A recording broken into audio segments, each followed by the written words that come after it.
Lex, I'm Sari with Awards Buzz. It's great to see you again. Nice to see you too.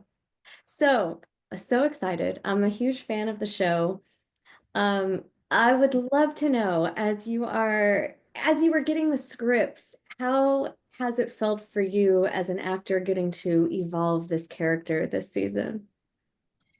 It feels very good. I feel like I am being stretched as an actor and as a performer. I feel like with every script, it just gets stronger, and it gives me more of a ability to show full range of what I'm capable of as a performer and handle the humor as much as the drama, as much as, heartbreak and all the things. So it's been really fun to feel like I have this very eclectic backstory with Erica and the things that I'm able to bring to the table. How do you feel like Erica stands out in the Suits universe? Oh my goodness, she stands out so much. She's well, one, I think she's amongst the men, and she just has a different flair about her. She's very, she's a lot like Ted in similarities in terms of being blind, being very straightforward, not being afraid to stick it to someone.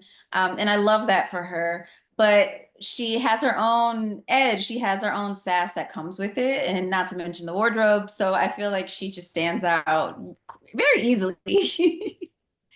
Do you have a favorite wardrobe from this season? Yes, I do. It is that creamy, I think it's Dolce& and Gabbana suit that we see at the end of the pilot, but we bring that suit back in a later episode. I'm very happy. I was glowing when I saw that suit waiting in the trailer for me to put on. I was like, yes, I get to wear it again because in the pilot, it was only there for very short, like 30 seconds. And then we didn't see it again. I thought that was it for the outfit. So I'm happy that one gets to come back. Bring back the Dolce& and Gabbana suit. Yes. Um, do you feel like did the original suits influence your performance at all? A little bit. I think there was some inspiration that I definitely pulled from the original Ladies of Suits. Jessica Pearson, in particular, just her strength and her poise. She was very dominant presence, and I loved that. And I wanted to maintain that for Erica because I knew she was going to be the head of entertainment. And so there's a certain there's a certain personality that calls for that when people hear you speak they listen kind of thing, and so I did take note of that from the original, but definitely wanted to add my own flair to it. Obviously the characters are very different. Erica and Pearson are very different, but I did like that dominance that Gina Torres brought to the role. I want to talk to you a little bit more about the differences in character dynamics and tone between the original and Suits LA. What do you feel like are those major differences? I think the major difference is the location too.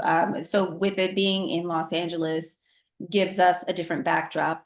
It gives us a different type of law we focus on. So having that entertainment element with our show, I think is the main difference as well. So although we kind of dabble in criminal and there's this big, murder case, this murder trial that Ted is experiencing when we first opened the show, I think the ability to have actors as our clients and athletes as our clients and really come in and we have these incredible cameo opportunities.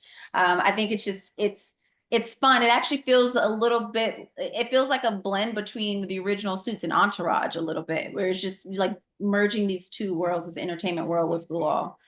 Did It's you really have It is very cool. It's I love that you put it like that. Did you have a favorite cameo this season? outside of Harvey.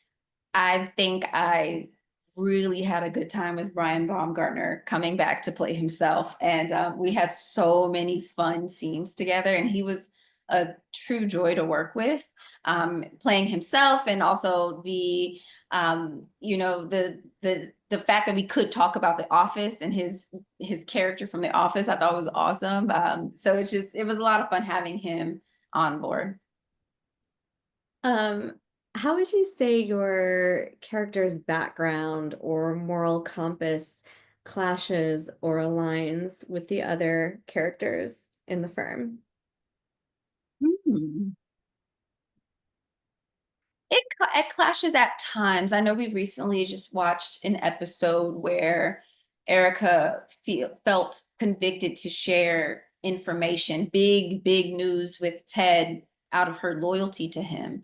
Um, and we saw that clash with Ted's best friend, Kevin, who was like, no, let's keep him in the dark a little longer. And so you have these two different people who love Ted possibly equally, and yet they have these two different views on how to be loyal to him and how to protect him.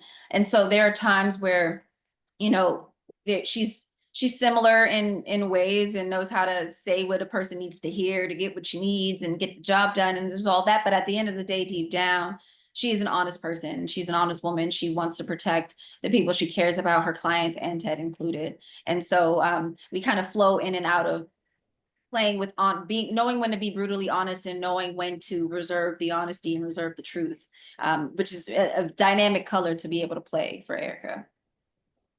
Did you have a favorite plot or storyline that you got to explore this season? I'm just really enjoying this cat mouse chase with Erica and Rick. That's probably really fun for me, which is funny because as Lex, as an audience member, I'm also kind of, without spoiling, I'm kind of like into Rick possibly getting with Dylan. But so it's like fun to like see this triangle that's forming. And that's been just, it's just been fun to play with. And also it's just to figure out like, why is Erica so resistant to this relationship? Why is she so resistant to finding true love? And what does that mean? And is that her putting the the importance and the priority on the office and on the business and her career, and where does she feel love fits in or not? Like that's been also something really fun for me to try to discover with the writers and with Aaron, of course, the creator, is exactly what is her deal and why can't she move on and move forward and just be happily with Rick. There's so much to explore with her. She has so many layers. Yes. Do you have a particular line in Suits that you feel like completely defines or explains your character? Ooh, particular line. Um, Or a moment, maybe? well, the moment for sure is in the pilot, in that office scene at the towards the end of the pilot with Erica and Ted, and she is pleading to let her be as great as she knows she can be. And I think that is the scene that really defines her for the rest of the season. It's just how hard she works, but also how much she believes in herself and believes in this firm to protect it. And also her loyalty to Ted and being smarter than what most people probably realize in the beginning, and taking note of things that were said about her with that people might have not known that she knew that they said. And it's kind of, I think that scene offers so much information and so much information about who Erica is. And I tried to maintain that even though we evolve and we start to learn that she has a silly side, and she has a mean girl side and all of these things, but I try to maintain what we discovered in that scene in the pilot, because it was the first time we saw her let her guard down and really get through to Ted, and they established this wonderful bond. So, lastly, since we are awards buzz, I would love to know if you could give Erica an award for anything, what would it be and why? Ooh, I'd give her an award for best dress. I just, yeah, naturally, just best dress. Yes, that's it. Hands down, she wins. She gets my vote. Thank you. Lex, it's been awesome catching up with you today. Thank you so much for taking the time. Thank you.